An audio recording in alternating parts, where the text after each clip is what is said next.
Sabe aquela imagem clássica da queda de Roma? Aquelas hordas de bárbaros invadindo e quebrando tudo? Pois é. E se essa imagem for só o finalzinho de uma história muito, mas muito mais complexa? E se o Império, na verdade, já estivesse ruindo por dentro há séculos? Nessa análise, a gente vai dar uma de detetive da história para investigar as rachaduras que fizeram esse gigante desmoronar. Vamos nos transportar para o século V. O Império Romano do Ocidente, que um dia foi o dono do mundo, agora está numa situação complicadíssima. As fronteiras parecem uma peneira e, por dentro, o caos está se instalando. A essa altura, a pergunta não era mais se Roma ia cair, mas sim por que ainda não tinha caído. O que, afinal, estava corroendo esse império de dentro para fora? A gente costuma pensar nos bárbaros como simples destruidores, né? Mas olha só o que dizia Ataulfo, um líder godo. Ele não queria apagar Roma do mapa, pelo contrário, o sonho dele era restaurar o império com o que ele chamava de virilidade gótica. Ou seja, eles se viam menos como invasores e mais como os próximos na fila para administrar o legado. Isso muda totalmente a perspectiva, não acha? E então, o que parecia impossível acontece.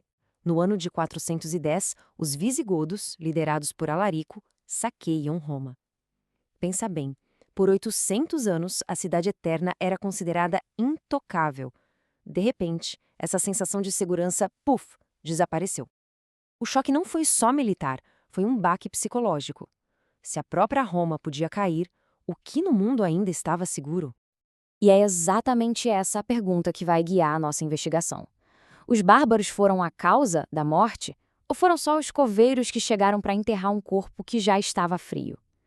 Para achar a resposta, a gente vai precisar fazer uma espécie de autópsia no Império e olhar bem de perto as suas fundações. E a primeira grande rachadura que a gente encontra está na base de tudo, na terra e principalmente em quem trabalhava nela. Vamos entender a crise de mão de obra que simplesmente paralisou o motor do império.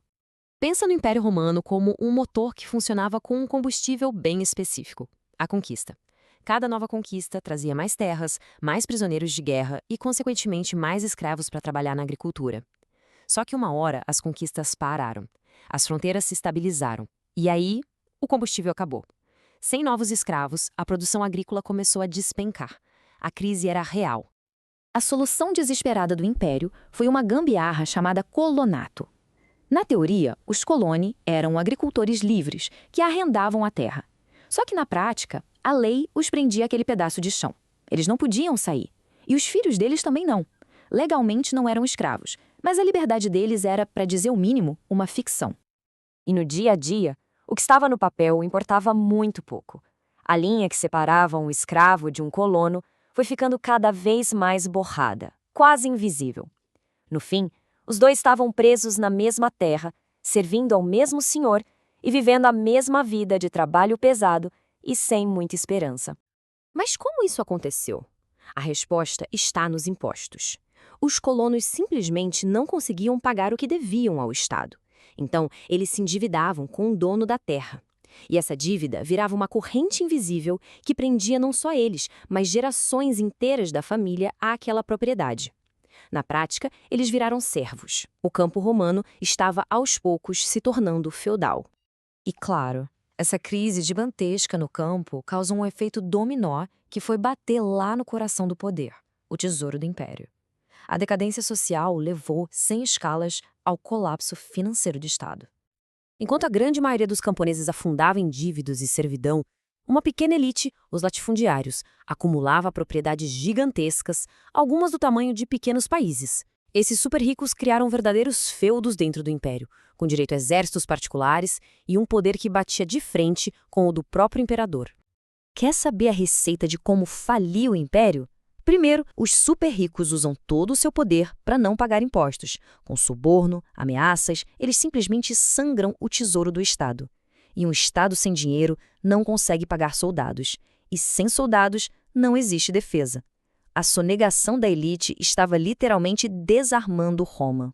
E o que acontece quando um império não tem mais dinheiro para bancar seu próprio exército? Bem, ele terceiriza a segurança. E essa decisão, como vamos ver, acabou selando o destino de Roma. Sem conseguir recrutar seus próprios cidadãos, Roma fez um pacto perigoso. passou a contratar tribos bárbaras inteiras como mercenários. Eram os chamados foederati. O acordo era simples. Eles recebiam terras dentro do império, ouro e comida, e, em troca, lutavam por Roma. O império estava pagando estrangeiros para defender suas próprias fronteiras. Percebe a ironia disso? A elite não pagava impostos, o Estado ficava sem dinheiro, e então era obrigado a contratar bárbaros para proteger as terras da mesmíssima elite que causou o problema. O exército romano já não era mais romano. Era uma legião de estrangeiros pagos para defender um império que já não conseguia mais se defender sozinho. Esse mapa aqui mostra bem a realidade por volta do ano 425. Esqueça aquela ideia de uma fronteira sólida, uma linha reta no mapa. O Império Ocidental parecia mais um queijo suíço, cheio de buracos. Essas áreas coloridas são assentamentos bárbaros, revoltas, territórios que já tinham sido perdidos. A invasão não estava vindo de fora. Ela já tinha acontecido, por dentro, e muitas vezes por contrato. Os bárbaros já eram vizinhos. Ok, agora que a gente já viu todas essas rachaduras na fundação, vamos voltar para o evento que ficou famoso, a queda. Com todo esse contexto, a história parece bem diferente. Lembra do saque de Roma em 410? Então, aquilo não foi bem uma invasão estrangeira. Foi, na verdade, uma disputa trabalhista que acabou de forma extremamente violenta. Alarico era um general a serviço de Roma. Ele e suas tropas, que eram foderati, não estavam recebendo o salário nem as terras prometidas. O saque não foi um ato de ódio contra o império. Foi o protesto de um credor furioso contra um devedor caloteiro. Essa linha do tempo mostra que não foi um colapso de uma hora para outra. Foi uma bola de neve. O sistema de federati, que foi criado como uma solução, acabou se tornando a causa da morte. A história se repete. Generais bárbaros, que na verdade eram líderes de tropas romanas, exigindo o que era deles por direito. A deposição do último imperador em 476 não foi uma conquista, foi o acerto de contas final. Portanto, a conclusão da nossa investigação é bem clara. Roma não caiu de repente, ela foi esvaziada por dentro. A crise no campo, a ganância da elite e a terceirização do exército sugaram toda a vida do império, aos poucos. Quando os líderes bárbaros finalmente tomaram o poder, eles não derrubaram o império, eles só se mudaram para uma casa que já estava abandonada há muito tempo. E a história de Roma deixa essa pergunta no ar, uma pergunta que vale até hoje. Quando as estruturas internas de uma grande potência apodrecem, quem é que herda as ruínas? Quase nunca a ameaça externa é a causa da queda. Ela é só a força que dá o último empurrão numa estrutura que já estava podre e prestes a desabar. Uma lição que ecoa através da história.